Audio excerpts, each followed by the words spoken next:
Dobar dan svima I dobrodošli na Citizens Dialogue welcome to Citizens Dialogue of the European Commission here in Osijek. This is the 7th Citizens Dialogue in Croatia. We were going on a tour of Croatia. We were in Rijeka in this spring, and now we're in Osijek. Thank you for coming. First of all, allow me a short introduction into this event. As you know, we have the Commissioner, Mr. Neven Mimica, with us here. He will be joining us in a couple of minutes. Why are we organizing this?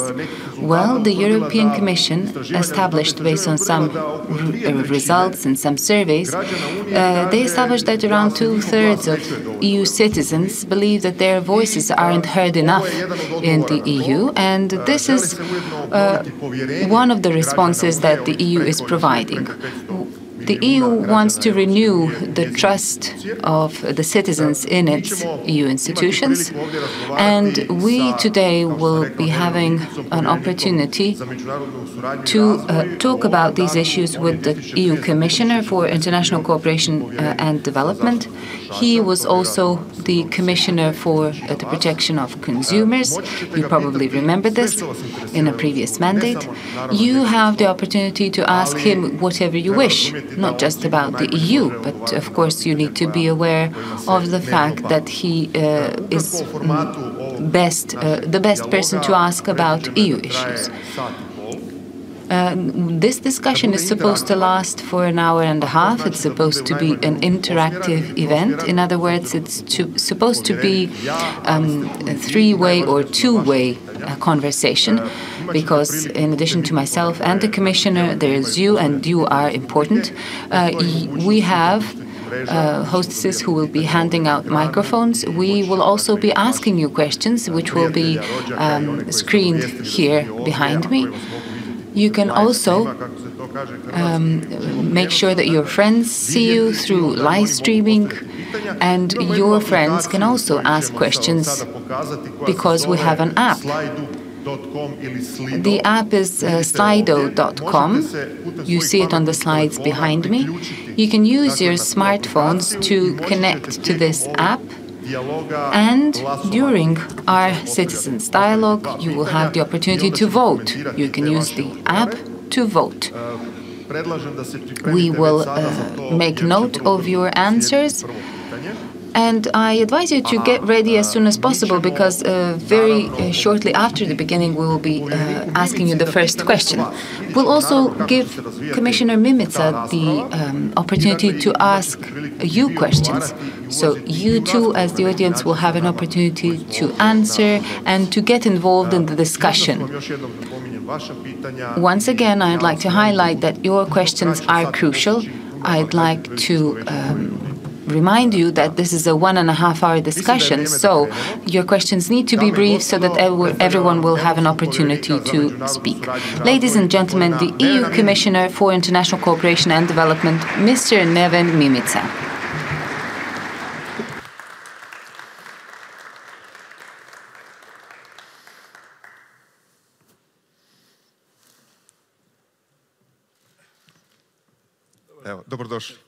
Welcome. Welcome to Osijek. Mr. Mimica,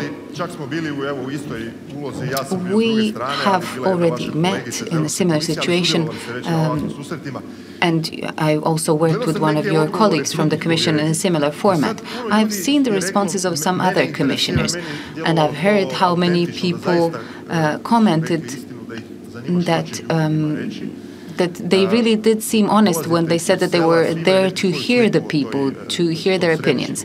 You're coming here from Brussels, and there's one way in which you look at these citizens' dialogues. How is it that you see these things? Well, first of all, I'd like to wish you all a good day. Thank you all for coming here today as well. Thank you for deciding to talk and think about the European Union and its future, because that's what we all need. All of us who are part of the Union need to talk about how to make that Union stronger, more unified, more democratic. And that work starts right here. It starts here in Osijek with the citizens. It doesn't start with the EU institutions, because Europe doesn't exist. Europe is created every time people meet and talk about it. This is not my opinion, it's not my invention. It's a quotation of one of the fathers of European unification, Robert Schuman. Those were his words. And I think these words bear even more weight today than they did 60 years ago when he uttered them. That's why we are here today to discuss Europe, so that we can create our own image, our own vision of a better, more democratic, a stronger European Union.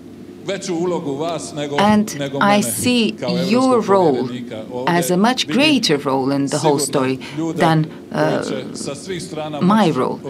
I see people from all around the country who will be able to shed light on what needs to be done and what future steps need to be made in order for us to accomplish that objective. Therefore, citizens' dialogue is, for me and for all of us at the Commission, the foundation and the beginning of it all. Now, how do I, coming from Brussels, look at all of this? How do I see the processes of creating a stronger, better European Union? How do I, or what do I think of the citizens' role in this? Well, perhaps due to the job that I have at the Commission, the fact that I am the International Cooperation and Development Commissioner, I am seeing this from Abidjan, Niamey, and some other places or towns and countries that I've visited for the past 3 years, and where I've spent even more time than I have in Brussels. And this is perhaps an additional point of view.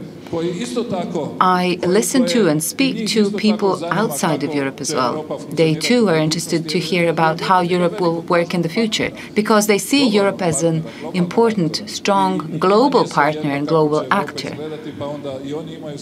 And they care about what Europe will look like in the future. They have their own ideas, their own needs, which I then try to transfer to the European discussion in Brussels and within the EU. So that would be it as an introduction. I think it's more important to give the audience the floor, and you also have to stick to your agenda. Yes, we will have a lot of time to hear other people's opinions. So not just people from Abidjan, like you said, but also people from Osijek. So I kindly invite you all to use this app that I mentioned at the beginning to answer our first question. When you hear the words European Union, what's the first thing that comes to mind? We will give you a moment or two to answer that question via the app.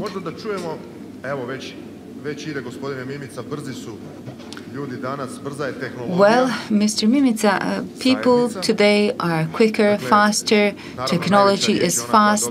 The first thing that, or the first word that is most commonly mentioned is the community, money, community, freedom, freedom of movement. Germany.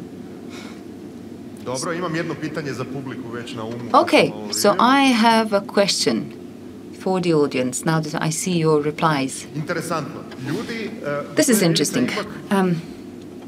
Mr. Mimica, so as we can see, people keep talking about community, unification, freedom of movement. These obviously are the fundamental values based on which the EU was created. Would you agree with that? We'll see how the trend will develop. For now, we have 68 or 70 respondents. So obviously, the idea of community, of a unification is still alive. Is that the impression in Brussels? Well, I would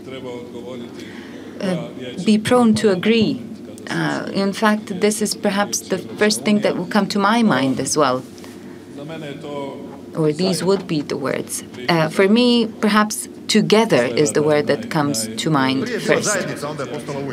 Okay, so first it was a European community, and then it turned into a union. Well, yes, but the union is in fact the word, or community is the word that first comes to mind to people if you ask them about the EU. This has formally been overcome because the European community has been renamed, not just in terms of its name, but it's also changed its format and content. In my opinion, everything we do and see in Brussels, everything we do together is important. Being together, I would say, is important, and that's the most frequently used word in Brussels, not just now, but lately as well. Based on that community or unification and the desire to build a stronger community, we are now building this project that we want to talk about today. Yes, but do you agree that the fundamental values were somehow at stake in the past few years with the crisis? I think that today we will have an opportunity to discuss that question. And before we do that, I would like to ask if there's anyone in the audience who would like to speak up, would like to come out of your anonymity. I also see some interesting words such as kebab. Maybe the person who wrote kebab or Germany would like to stand up. Or someone who said community. Oh yes, we see a hand. There's a gentleman in the first line and then someone from the back. Yes, please. Mr. Mimica, I would like to ask for your help. I have been involved in a labor dispute for 30 years already. My human rights have been violated. At the beginning of this year, I got a decision from the ECHR, and the Ministry of Finance has been avoiding to execute the decision of the ECHR. Why are people allowed to steal our money from the state budget, and yet I have not been paid my dues? I am a volunteer of the war. I defended the constitutional legislation of this country, and now I'm being trodden down as if I were a worm. This question doesn't fall into the remit of the role that Mr. Mimica has here today. But perhaps you as a commissioner could tell us about how the legal system in the EU works. Perhaps the ultimate court in such a case would be the European Court in Strasbourg. Well, if we want to create a stronger and more democratic European Union, then that union has to be founded on strong values. The rule of law is most certainly one of such values which has to be embedded in the EU as such. To what extent that is the case in each member state, or to what extent the rule of law is indeed rooted into the functioning of the EU, well, that is to be seen from comments like this. Obviously, there's some work to be done in some countries of the EU. Croatia has gone through a rather strict internal modification process. We've had to adjust our judicial system, all of the institutions as well. And we've done this to an extent that has enabled Croatia to accede to the EU. Now, the issue of good functioning of the judiciary obviously has been resolved, but this also goes to prove that there are not just cases, but people who do not feel that in their particular case there is a rule of law. All I can do at this point in time is to invite you to use all legal remedies you have at your disposal in Croatia. In the European system, from what I heard, you have used all your legal remedies. You mentioned that the European Court adopted a ruling. I assume it's the European Court of Human Rights in Strasbourg that you are referring to. But if I can help, I would like to talk to you in more detail later on and see if I can help you. Thank you very much. And now we will focus on our topic. We have a hand in the third row. There is a lady in the middle of the row asking for a microphone. Can someone please hand it to her? Very concrete question. Croatia has been part of the European Union since 2013, and according to the latest studies, it is visible that the majority of the Croatian people do feel this European identity and do feel part of the European Union. But as I work with people, with young people, and I'm from Slavonia, I can say that studies are one thing and reality is another thing. Quite a lot of citizens, especially young people who have stayed in Croatia, do not have this particular feeling of being a part of the European Union, of being rooted in it. And I wanted to ask you what the European Commission is doing to strengthen this feeling of Croatia being part of the European Union, of Croatian citizens being part of this union. How can they feel this European identity better? I hope I formulated my question accordingly. Well, Croatia's membership in the European Union started when the overall economic crisis, but also, I would say, the social crisis, as well as the institutional crisis within the European Union, was at its peak, or so to say, almost at its peak. At the time, Croatia's membership in the European Union came together with new opportunities of complete free movement of people, capital, and services, as well as goods. And this led to the fact that within the European Union, especially in Slavonia, there were cases of people leaving the country and looking for better opportunities elsewhere in Europe, but also outside of Europe. With better economic indicators and a better economic situation within the European Union as well as Croatia, the institutions of the European Union and the European Commission are trying to primarily focus on helping to create new jobs, more jobs, and focus on strengthening the economy in all member states.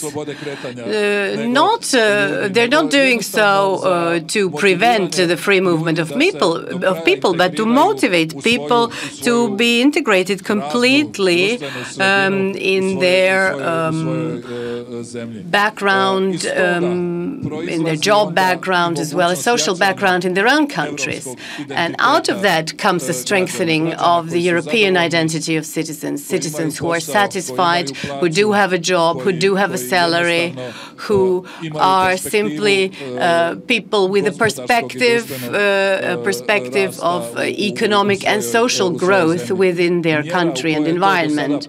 The extent to which this has been established or achieved, or the extent to which citizens really feel this identity, is certainly small. Even Croatia, with its growth rates that have been higher than within the last 10 years, and also with the economic growth in other EU member states, this still has not actually become part of the mindset of the European citizens. And I think that this is probably also preventing a strengthening of the awareness that with the European identity, together we can do more and we can expect more and also contribute more to the strengthening of the European Union as such. Thank you. Mrs., can I ask you something? You said you work with young people, so I suppose you work at the school or at a... Well, informally I work with young people, so to say. So, do you think that the young people who maybe do not have big trust in the European institutions are not eager enough to get enough information on them? Well, there can never be too much information, but the fact is that we have demotivated youth, and we, the ones who work in the educational system, whether in the informal or formal one, have quite a lot to do when it comes to motivating young people to get information, and then on the basis of this objective information, decide on their career path and on what they want to do with their lives. This is our main task, not to teach them something, but to motivate them to make their own decisions. Thank you very much for your answer. I expected something similar. We have also seen words like downfall or money within our first vote being mentioned. Is there anyone else who wants to comment, maybe? Please. Petar Bašić, Educational Faculty.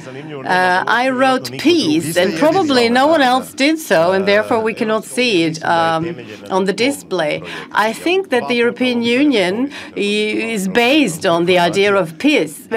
Of course, I am a historian, so this is what most interests me. The European Union has enabled us to have a peaceful Europe, except for maybe our region, within the last 60 years, and the costs for defense policies has been constantly reduced, which meant that there was much more money for investing in development and so on. Yes, unfortunately, we were outside the European Union for a while, so we did have a war, but you are right. Yes, peace was the fundamental idea of all of the people who 60 years ago or after World War II wanted to create an integrated community which would be focused on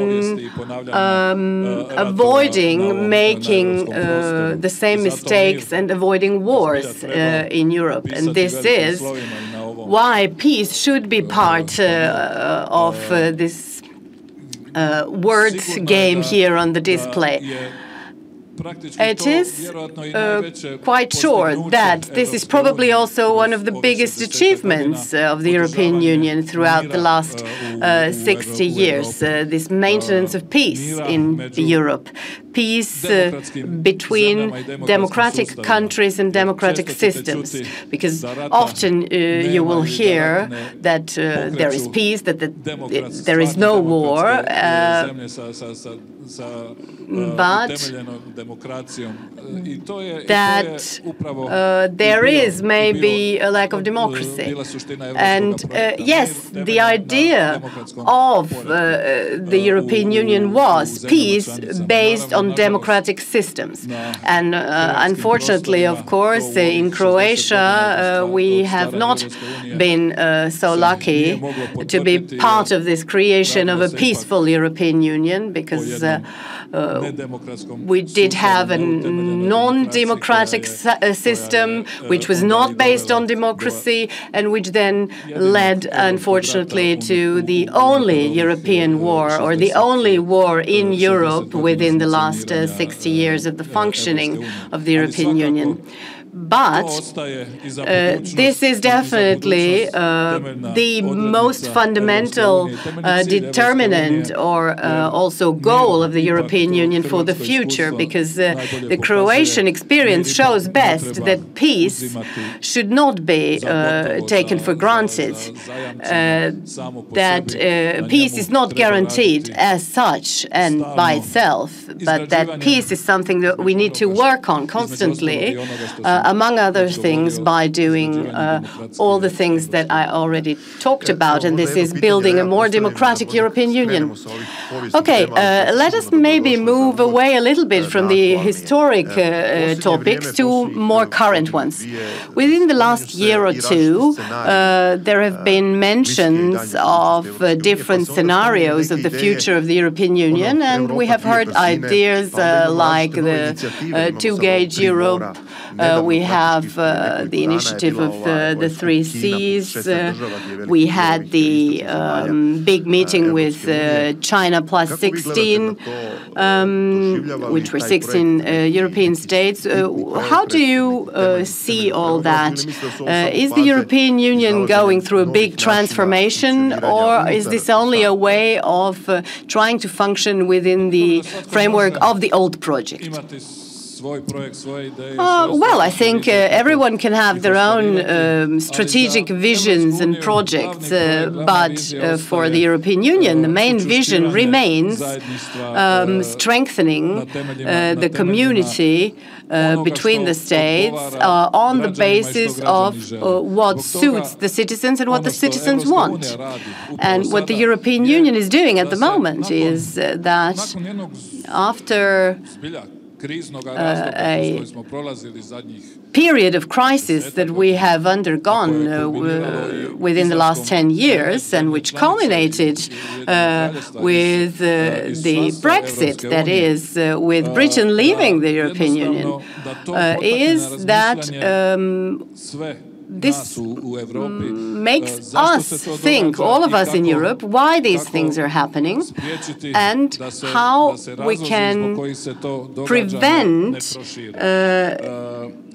further reasons for such developments. And this is why this project of creating a stronger European Union is our common project. We all have something to do in this, and regardless of the fact what someone outside of Europe perceives as their strategic plans.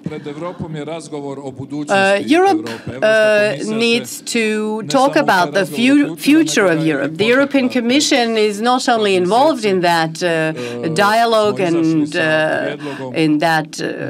in these talks, but has also motivated such talks. We have presented particular ideas, not in a way so as to present recipes of what to do with maybe 16 of the member states. We have presented these as proposals for a debate and discussion on all levels of the European Union, such as this citizens' dialogue today in Osijek, but also within the European institutions. These 5 scenarios that were presented or proposed by the European Commission involve different varieties of possible regulation of the European Union, starting from not changing anything and having everything as it is, and going over to trying to change things within the framework of all particular projects, or also the possibility to just focus on the, let's say, economic component and the single market, and to maybe neglect the political projects. But there have also been proposals such as focusing on particular segments which were to involve not all of the member states, but part of them. So the only scenario that we don't have is the scenario of dissolving the European Union. So these scenarios are actually open to discussion. They are open to change, and there will be a great European debate, which will hopefully generate a sixth scenario, according to which the European Union might function in the future. This scenario is something that we are working on today in Osijek as well, and I would like to discuss with you and to see from this discussion how we can come about this sixth scenario. So I'd like to see what do you deem good, what do you think does not function very well, what can we do better, how can we better bring together the European Union and make ourselves a community. You practically made the question that I wanted to make. So I wonder, is there a comment from the audience, or perhaps would the audience like to offer a vision? Oh yes, there is someone right next to the camera. Hello, my name is Lana Mayer from the European House of Vukovar. My comment was Citizens Together. That's my association with the EU. I think that the civil sector and civilian initiatives have for years now been connecting Europe. I've been implementing different projects that wouldn't be implemented through the ministries. They simply won't go through them. I think that's relevant for the citizens as well. My question to you, Mr. Mimica, is whether or not you're aware at the Commission that Croatia doesn't perceive the civil sector as seriously as some other member states do, and what are you doing as the Commission to make sure that governments of member states seriously take the role of their citizens? I can tell you right now that Citizens Together is definitely the path that I would agree with. But obviously, it's our joint task to get as many such responses EU-wide. In the job that I do, I focus on developmental solidarity, on assisting underdeveloped countries in the world to reach the necessary level of sustainable development, to accomplish their objectives and our objectives of combating poverty. I mostly work with the civil sector, with NGOs, not just in the implementation of projects around the world, but I also work with them so that we can jointly define what projects can contribute to the better rule of law and stronger democracies in underdeveloped countries. I wish we had the same thing EU-wide. At this point in time, I'm not exactly sure that we have the same level of civil sector involvement in internal movements inside the EU. However, as far as the European Commission is concerned and our colleagues within the EC are concerned, we've had a lot of discussions on the future of the EU. And we all agreed that citizens' dialogue is, in fact, the foundation for getting citizens involved, both individually and through citizens' organizations. This is how we can get them involved in talking about the future of the EU, but also in accomplishing that future of the EU. That's why I expect the civil sector in Croatia to be even more involved in the discussion on the future and in the implementation and accomplishment of these objectives. Thank you. We have another question on the other side. Thank you. My name is Ines Novak. I am in charge of an organization that deals with the extra-institutional education of young people.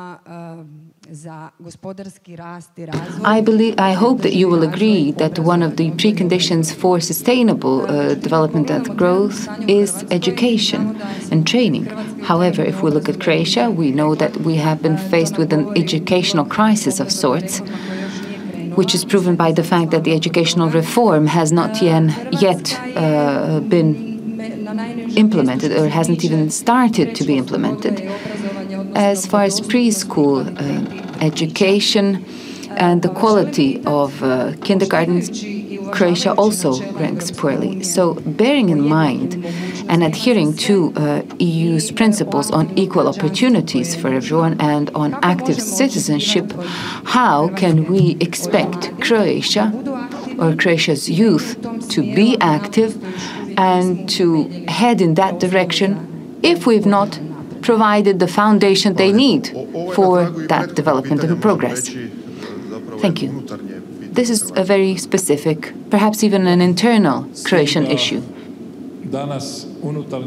Yes, but internal issues, be they Croatian or any other member state's internal issues, are also European issues.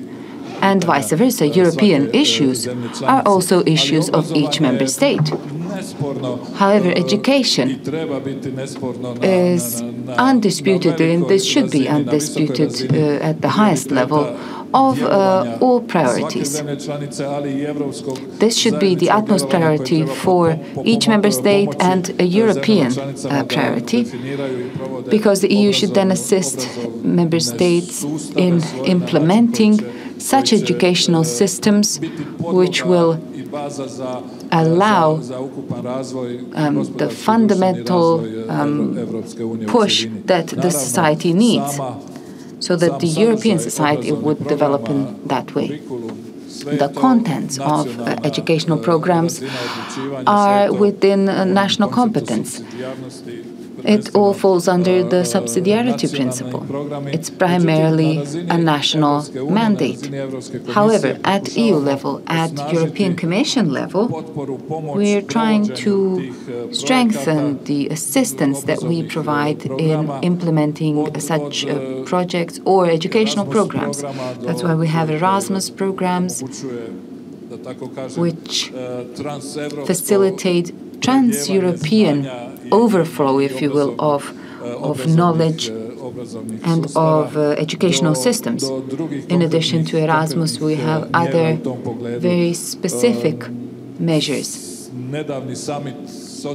We recently had the Social Summit, one of the few we've had in 20 years in the EU, only serves to prove that we find the role of the educational system important in building strong social structures and a legally equal status of the citizens, whereby the citizens will have the same opportunity, the same ability and possibility to use the services offered by the state. And the state needs to provide those services. That's why I'd like to do this together with you. I'd like to work with Croatian citizens to help create Croatia a country where education is an actual motor of economic development and social change. Now let me go back to my African experiences or my external affairs experiences. We invest over 30 billion euros every year in African sustainable development programs. Most of these programs focus on creating new jobs, new industries. But the basic question, the crucial question I get from young people there is, yes, you are creating new jobs, you're helping us create new jobs, but we cannot get involved, we cannot take over those jobs if we don't have a training and education system, or if we do have a system, but a bad one, a poor one, which doesn't train us to be able to work on such jobs. I think that Europe can learn from such examples and from such comments. I think we have to use those comments to build an educational system which will spur economic development and social development. Well, maybe now that we're speaking about so-called internal issues, and now that you've mentioned economic development, we could also bring up a very current topic for everyone, which is the introduction of the euro as a currency. What's your opinion on this? We've seen the headlines. There's an ongoing discussion. People say we shouldn't push this, all prices will go up. What do you think about this? Well, Croatia is a member of the EU. Croatia, prior to accession to the EU, accepted all fundamental treaties of the EU. It also accepted the EU acquis, and one of the provisions of the fundamental treaties on the establishment of the EU is that EU member states will introduce and accept a common currency and will become members of the monetary union. Croatia accepted this clause, and it's even a contractual obligation for Croatia, if you will. There is, however, no deadline in the treaties as to when or by what date each member state should introduce the euro. However, there are some criteria which need to be met. If euro as a currency is to be introduced in a certain country, Croatia is on its way there. I can see that the debate is heating up. We also see some businesses making sure that they make the necessary amendments to their business, and they're preparing for the EU. I see some discussions on what the euro can mean for, or what it does mean for new members of the European zone, so of the European Monetary Union. I think that the way in which the debate is headed currently, or the way in which these things are discussed, is rather positive. It's taking us in a direction where euro will become a Croatian currency as well, or where Croatia will introduce a common European currency as its own currency. In my opinion, if we look at the pros and cons of the euro, all of this will take us to the same conclusion. And that conclusion is that the euro definitely has more benefits than cons.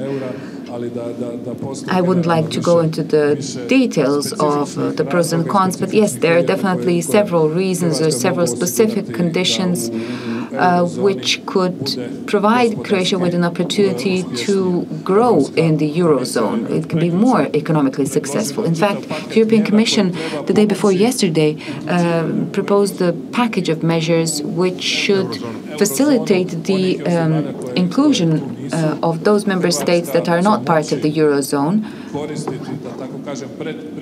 Croatia, therefore, will be able to use pre-accession funds, if you will, to accede to the Eurozone in order to finance its structural reforms, which should then help it draw as much benefit from the euro as it can. Okay, let me ask you something about the Schengen. According to some estimates, we are quite close to the entrance point. The security agenda has somehow made or brought this into question, because we see the rise of borders in a way. Do you think that we will enter the Schengen zone? Do you think we'll have the free flow of people over borders? Well, based on everything we know and based on everything I can conclude from what I've heard, I am convinced that Croatia will, by the end of this Commission's mandate, or by the end of 2019, Croatia will be able to become a member of the Schengen zone, meeting the technical requirements for the Schengen area, and the procedure for evaluating the technical preconditions is nearing its end. So after that work is done, we will be expecting a political and other evaluations as to what the Schengen area will mean to Croatia. But I think that there, in the end, will be a political consensus for Croatia to enter the Schengen area after Bulgaria and Romania, at least by the end of this mandate. Thank you. Let's take a look whether or not we have any more questions from the audience after this discussion. Yes, we do. There's a question in the front row. My name is Doris. I am from Vukovar. And we see on a daily basis people leaving the town because they're unemployed. We also see that unemployment has become one of the biggest problems of Croatia. What is your opinion? Do you think that Croatia is using everything it has at its disposal, everything offered by the funds, in order to adapt to globalization and in order to employ people who have been declared by the white paper as a technological surplus? Well, briefly, I don't think that Croatia is using all of the possibilities offered by the European Union or by the EU funds to create new jobs. However, preparations, adaptations and modifications that need to take place could be done so that in a relatively brief period of time, significant amounts of funds could help Croatian economic development. The fact is that due to years of economic crisis, Croatia has been affected by the crisis, in fact, severely, in some areas even more than some other countries of the EU. And in fact, Croatia has been in a crisis even before the crisis hit the EU. And that's why now, when in this stage where we're recovering from the crisis, people, the citizens, see the recovery or see the consequences of the recovery not in the creation of jobs, but in the fact that people are moving out of the country.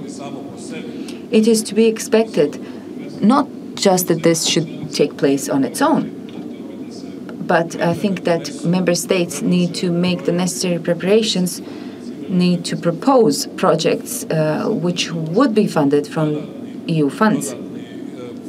And this will then be an additional push or additional step towards turning economic growth into actual growth and employment. I think we have partly heard something about administration bureaucracy in the previous questions, but when we talk about the European institutions, we always hear the criticism that this is a highly bureaucratic structure and that procedures are too complicated. And when European funds are concerned, people always say that the procedure of actually getting the necessary funds is too complicated. So do you think that maybe people are not used to such complex systems here in Croatia? Well, the European procedures, that is the procedures of the European community, are complicated or complex. You can definitely say that, but democracy as such is based on clear procedures. So this is when talking about European funds, but also other provisions and procedures of using funds that were granted. This is a network and a system that is not easy to go through, but the fact remains that 80% of potential beneficiaries quite easily manage these systems and complex procedures and structures. But due to the fact, of course, that they have been members of the European Union for, let's say, 60, 10, 12 or 14 years, and some others have only been members for 4 years. So there is certainly a way and a possibility to find your way through these procedures, who are, of course, not God-given, but are given by the hand of people.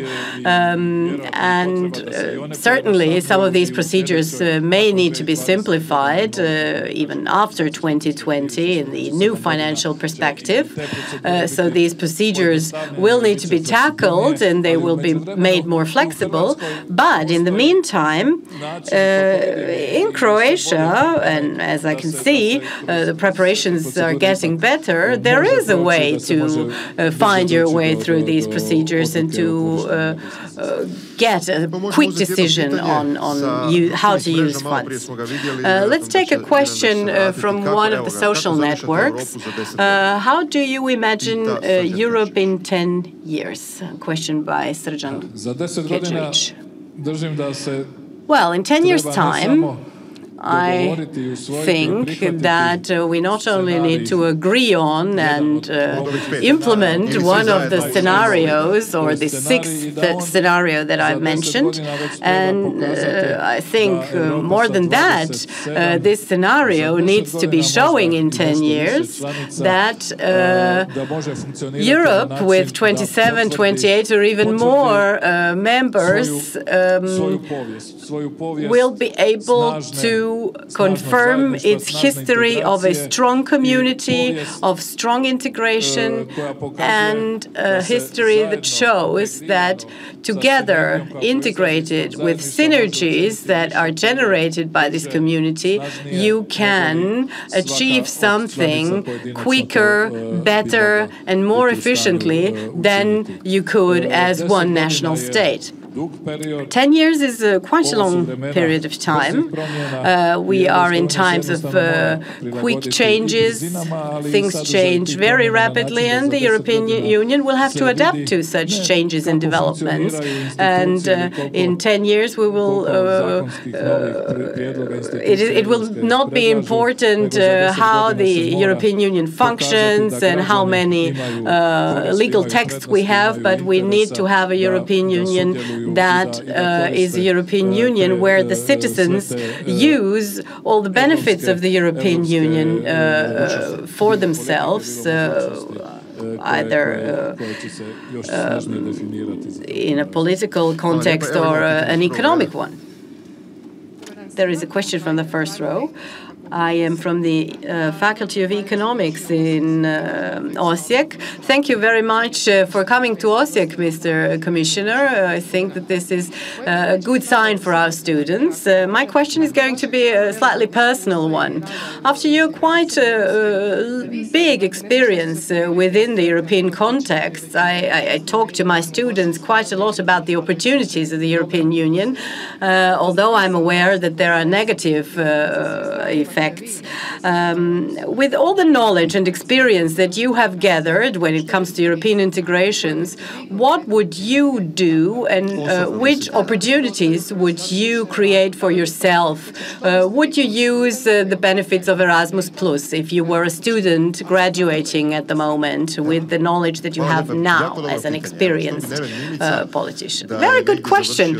What would Neven Mimica do had he graduated from university now with all the knowledge that you have?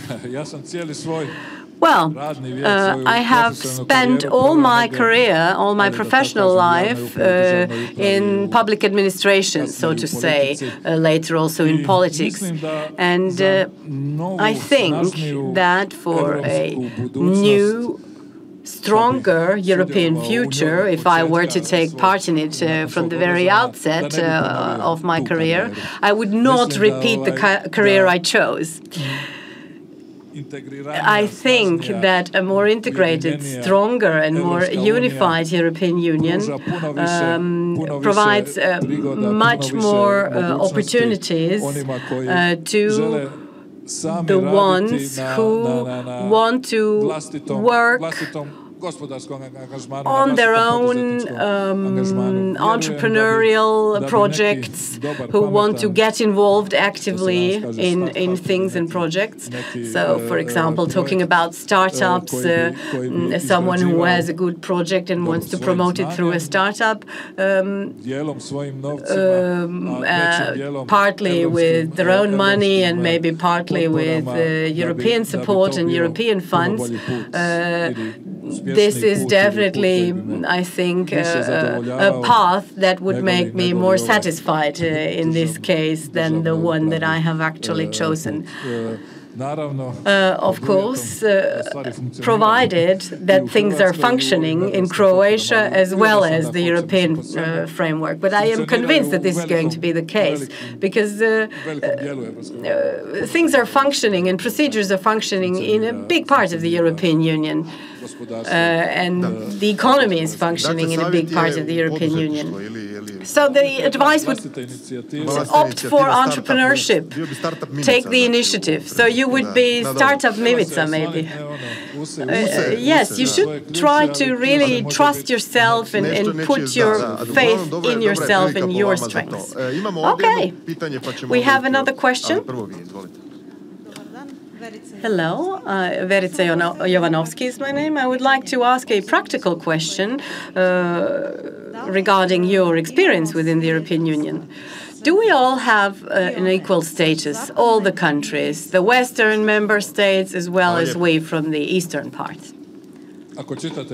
If you read the contracts, the founding contracts, and listen to political speeches within the European Union, you will hear that the answer is yes. Everyone is equal, all the member states are equal, and all the citizens within the European Union are equal in status.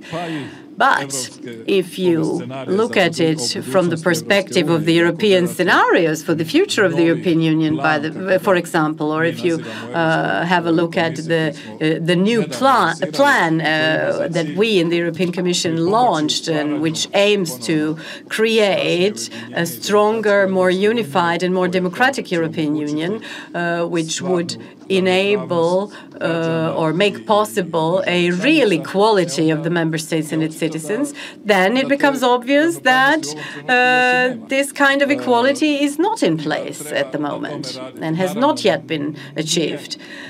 Of course, the differences are not vast, and they are maybe not as critical as to say that we are too different from each other. But definitely we need to go along the path of strengthening and making possibilities equally available to all member states and all citizens.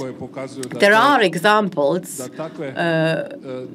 that these unequal opportunities when it comes to availability of products or the quality of products, for example, also can generate political disputes within the European Union. And this is why we need to focus on the concrete examples who generate such inequalities, and we need to address them.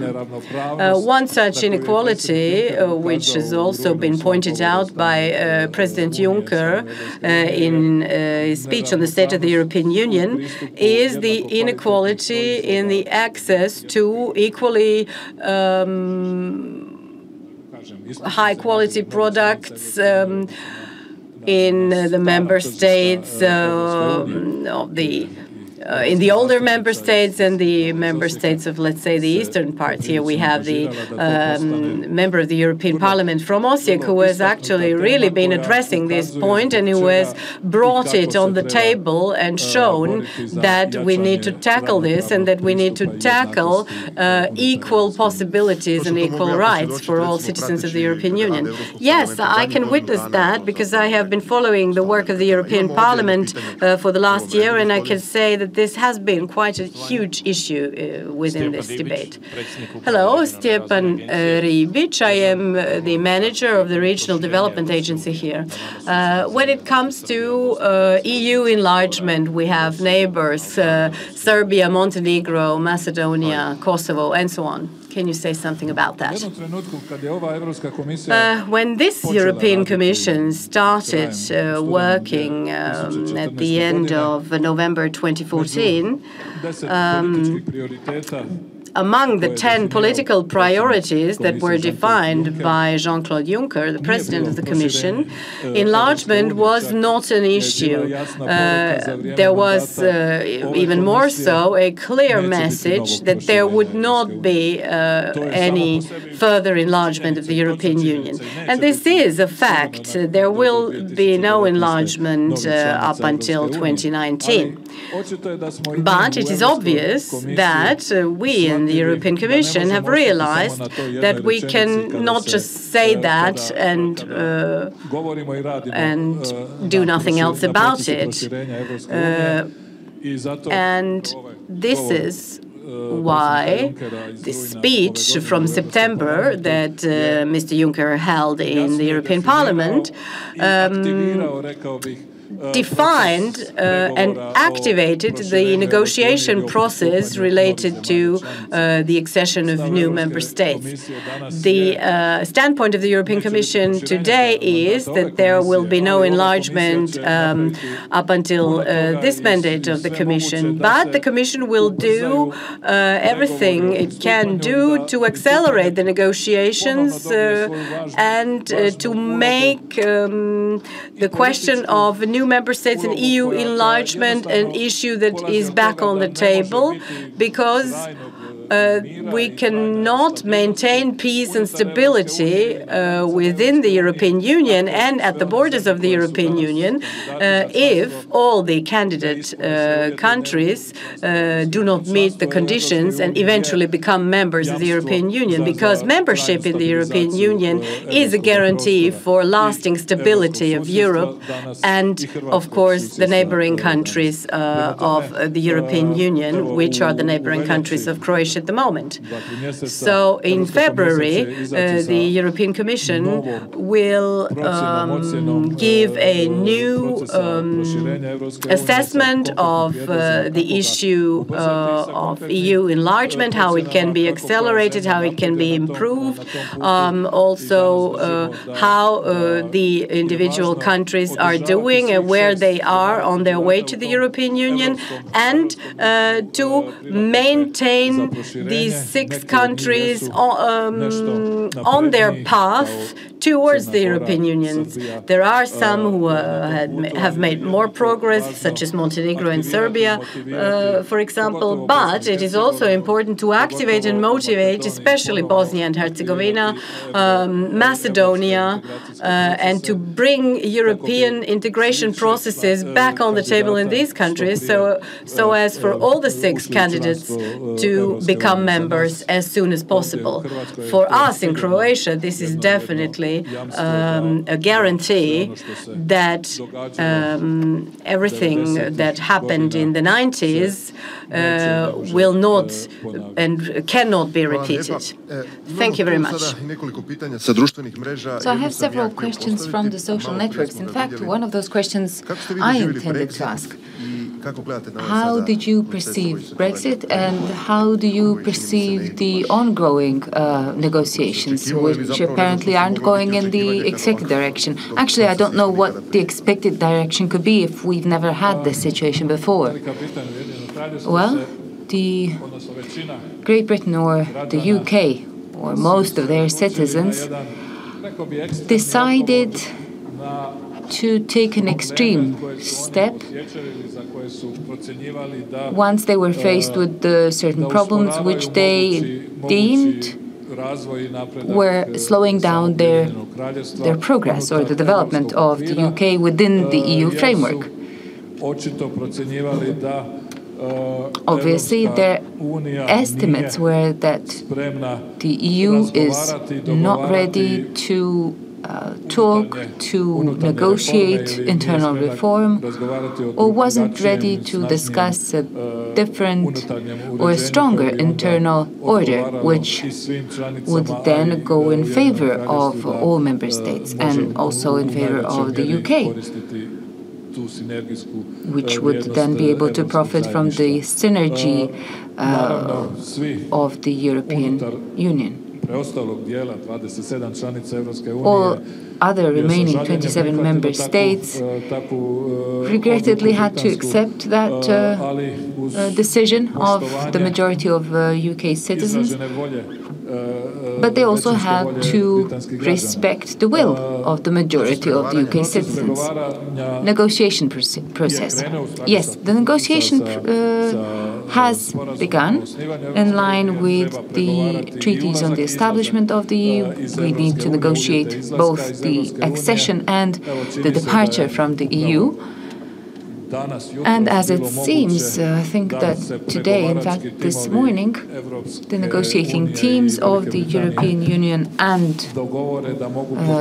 Great Britain had an opportunity to agree on some fundamental issues.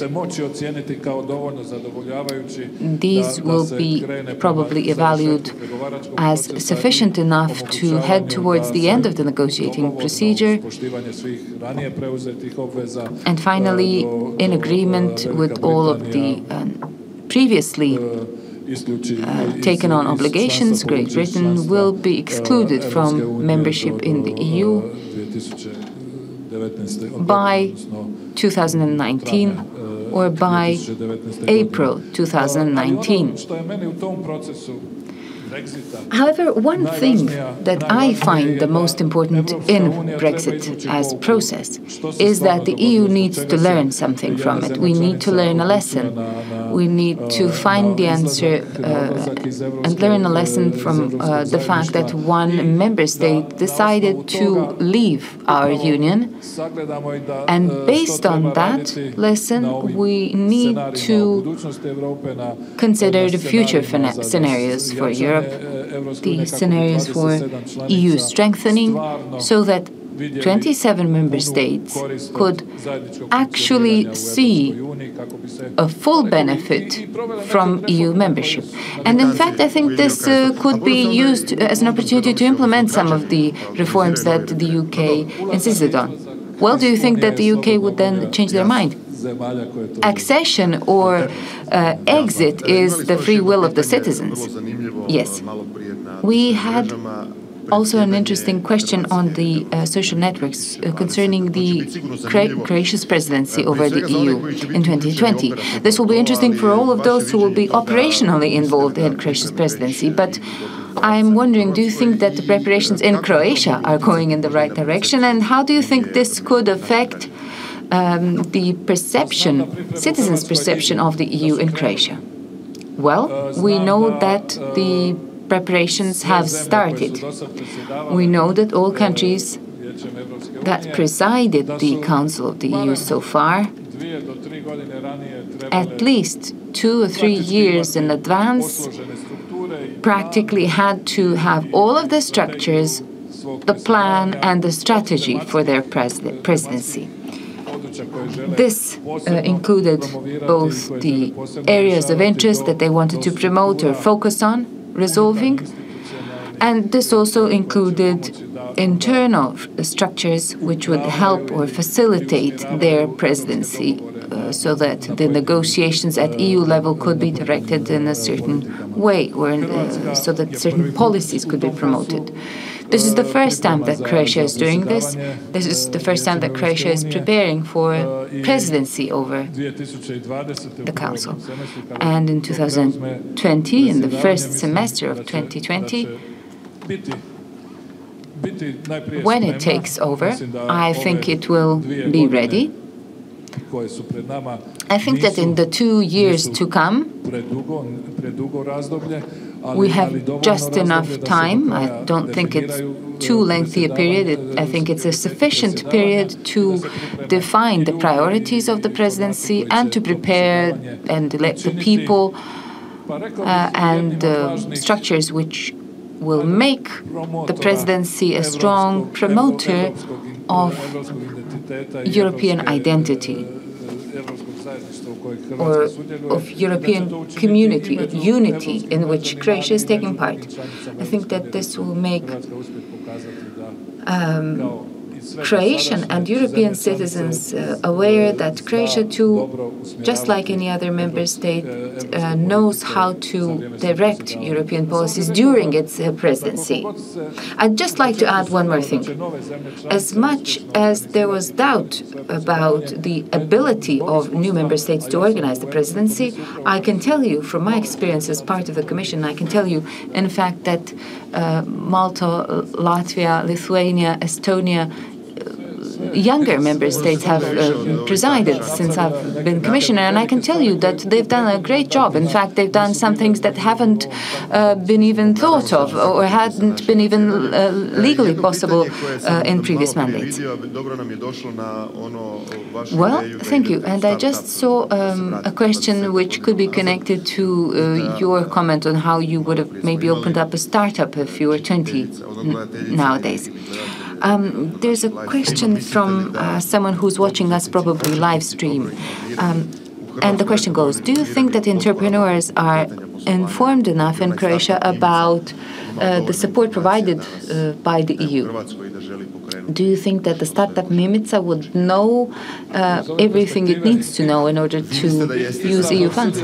Well, from this perspective of direct participation in the creation and implementation of EU policies, I would say that I am informed enough. But I don't think that all entrepreneurs, beginners who have good ideas or who have even started implementing that entrepreneurial idea, I don't really think that they're too aware of what they could do or what the European Union provides, or what they could benefit from using not just EU funds, but European supports, the support provided by the EU in various ways, which can contribute to the development of their profession.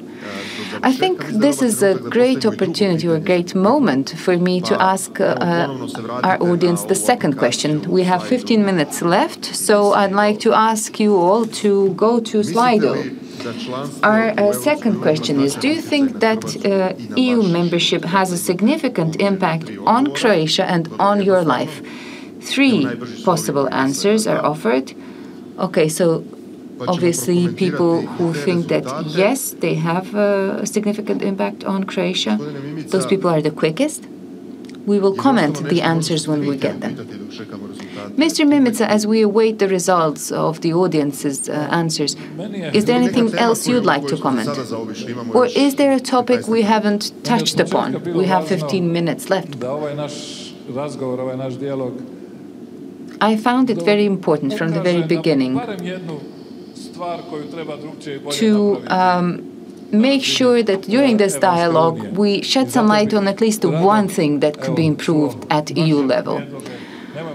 That's why I would like to hear your proposals. Let's not go too far, let's not speak too broadly, let's not try to cover 15 topics. Let's just try to pinpoint that one issue that you think could be improved, or one thing that you can say, this is really going on. Well, from the first question we heard, I think that the awareness of the EU or of the possibilities that the EU is offering its citizens is what's actually lacking in Croatia, or Osijek, or the region. Maybe those were the most frequently asked questions at the very beginning. Is there anyone who would like to say something to Mr. Mimica as a message to Brussels?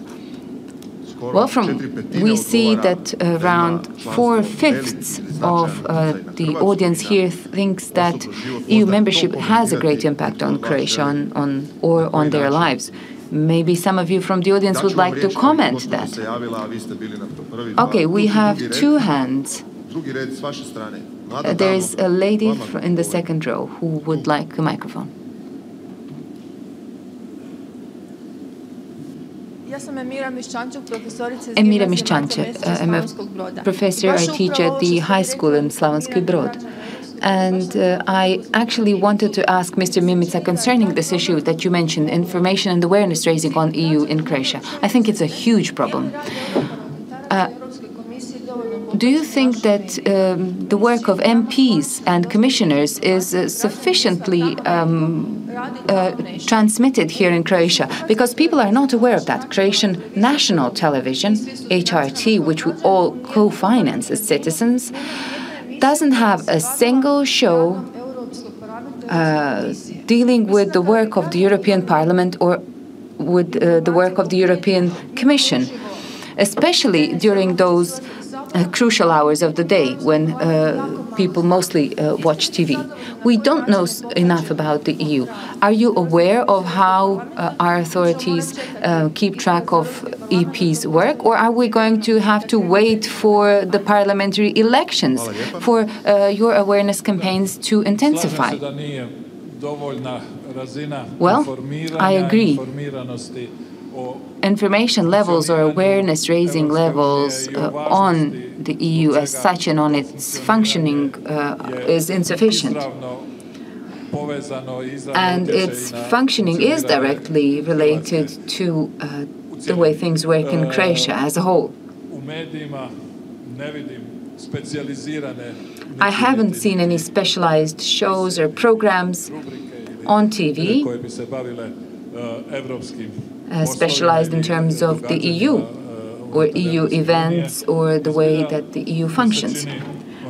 And I would agree that, in fact, I have the same impression. I think that Croatia doesn't pay too much attention to informing its citizens about the EU. I think that the overall perception of Croatia's citizens are that someone over there in Brussels is doing something that Croatia will, one way or another, have to accept and implement. But in Brussels, it's not that someone working on something. It's also Croatia. Croatia has its representatives there, and they too are working there. On a daily basis, we have over 200 meetings in Brussels where EU member states have their own representatives from different fields of work, take part in different meetings of the Council, of working groups, and they co-create new legislative proposals or procedures and so on. So in Brussels, it's not that distant or unknown someone, European citizen or a Brussels citizen who works on something without any awareness of Croatia. It's Croatian representatives who work there on these issues. But yes, there's no awareness about that, and I don't think that this has been marketed enough in Croatia. I think that there is room for improvement in that area. In fact, the future of the EU, if it's to have a future and if it's to have a true transmission, or if it's to be transmitted, or if it's to reach all citizens, then more work needs to be done, because people need to be aware of the fact that they too have a say and that they have a benefit to draw from EU membership. Yes, you have the floor again, gentlemen, but please be brief. Mr. Mimica, I would kindly ask you to send a message to the EU from Osijek. The human rights of the citizens of Croatia have been severely violated. Our rights are interpreted rigidly. Our fundamental freedoms and rights are not implemented pursuant to the European Convention on Human Rights, not to mention corruption and judiciary. My case is related to Agrokor. Please raise the alarm in Europe so that people will become aware of what they're doing to us due to corruption and organized crime. Thank you very much. You've sent out your call, you've sent out a message. Perhaps, Mr. Mimica, you would like to comment. Well, I'd like to reiterate what I said at the beginning. I'd like to speak to you afterwards, and maybe you can tell me more details about your case. Thank you. And we're nearing the end of our presentation. We have several questions from the audience at the very back, and there's a comment over here in the front. Yes, please.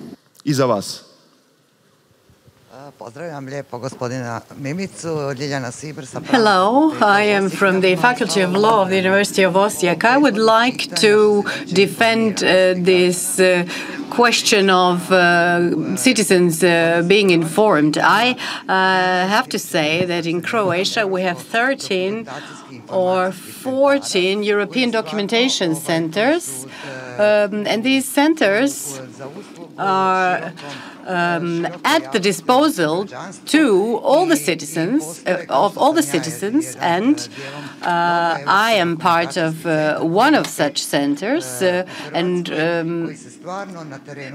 we are really trying to bring the information of the European Union to the citizens, to bring it closer, to explain the institutions and how they function through different workshops and events. And I have to admit that when we are organizing such events, the turnout by the citizens seems to be lacking. And the question now is whether this is due to the distrust of the citizens when it comes to the European institutions, or whether we need to have much more presence in the media, so the documentation centers, because we are part of the Europe Direct network, and throughout the European Union there are 400 of us. So maybe they're not being promoted well enough in the media so as for the citizens to know that they can turn with their questions towards these centers, and that we can inform citizens concerning their rights and the functioning of the European Union.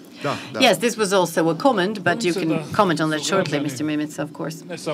I'm afraid that citizens, not only in Croatia, are a little bit passive when it comes to looking for information on the European Union, and that we still have the situation that information need to be brought to the citizens, not to say served to the citizens, that they need to be disseminated among the citizens. When I was Minister for European Integrations during 2001, 2 and 3, we started with these information centers on the European Union. We had 30 locations throughout Croatia where we had, so to say, newsstands where we were expecting Croatian citizens would come and look for information on the functioning of the European institutions and policies and the European Union as such. But I don't know whether today any of these newsstands is still in existence. Of course, the technology is maybe outdated, but I'm afraid that they probably are not in function anymore, and that they have not been used very much. So it is important, of course, to inform citizens, and the European documentation centers are a very important part of informing citizens. But we also need to motivate citizens to look for the information themselves and to make use of all the opportunities they have, and to make use of the European documentation centers. But we also have to have people who will bring them information actively.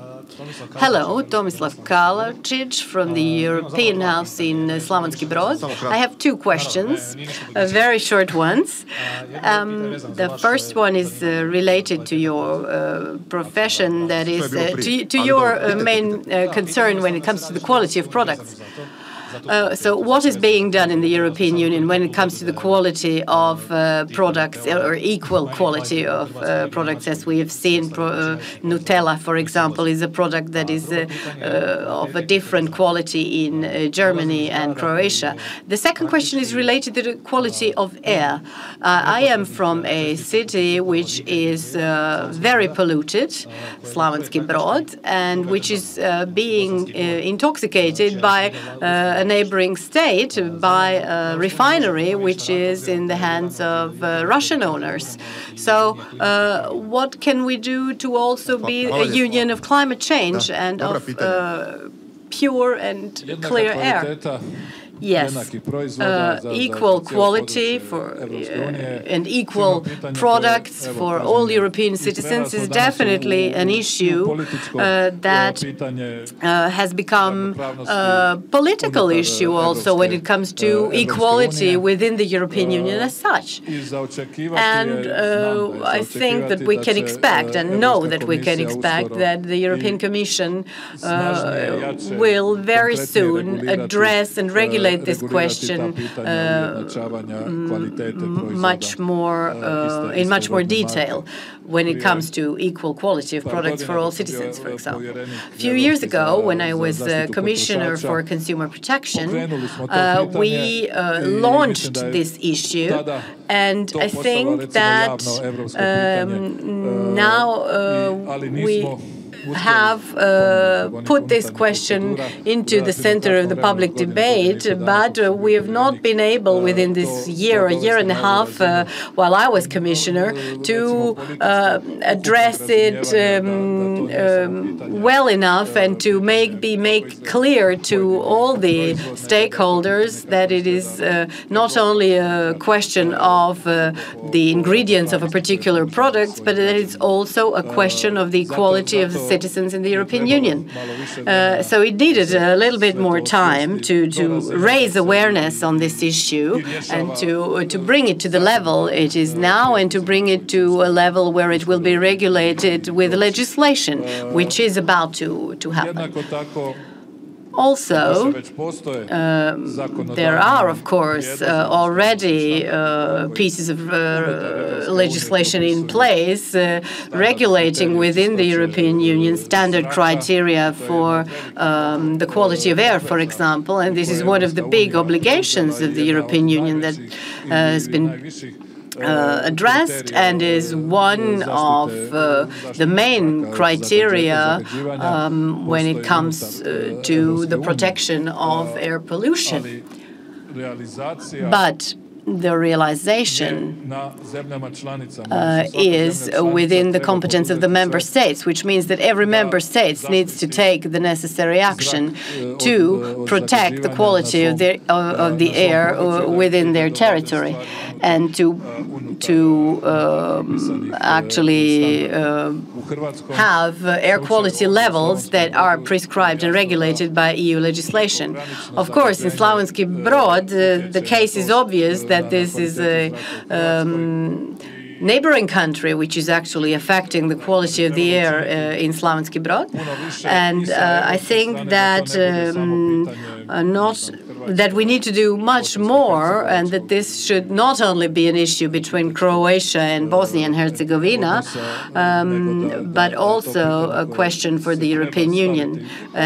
So we need to put this issue also in a context of the pre-accession negotiations of the neighboring country, that is, the neighboring countries. So we need to equally respect ecological standards also in the pre-accession stage. That is, in the pre-accession stage, these ecological standards need to be addressed.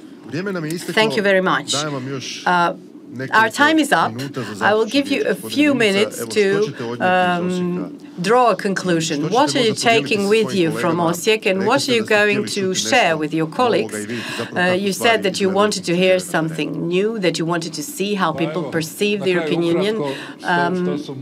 Well, shortly, my impressions, not only impressions, but also what I'm going to take with me here to, of course, all the colleagues who are concerned with the work on a better future for Europe. The first message is inform us better on what the European Union is actually doing, what it means and what it can do. Help us concretely within the framework of concrete supports for projects, for development projects, entrepreneurial projects, which can generate jobs here in Croatia and Slavonia and Baranja, and which would then, of course, affect favorably the freedom of movement of people and lead to the fact that people do not leave Slavonia.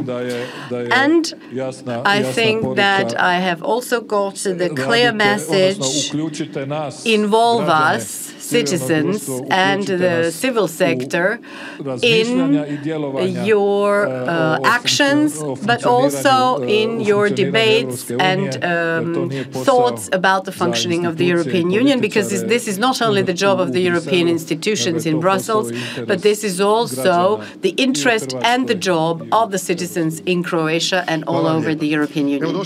Thank you very much. Our time is up. First of all, I would like to thank, of course, the Commissioner Mimica. Thank you for coming and thank you for answering numerous questions. I believe that we have touched upon quite a lot of topics, but that there is also much more to be debated. Thank you all for coming. Thank you to the EU representation in the Republic of Croatia. Now we will have refreshments served, and before we enjoy these refreshments, I would like you to fill in your evaluation sheets. Thank you very much.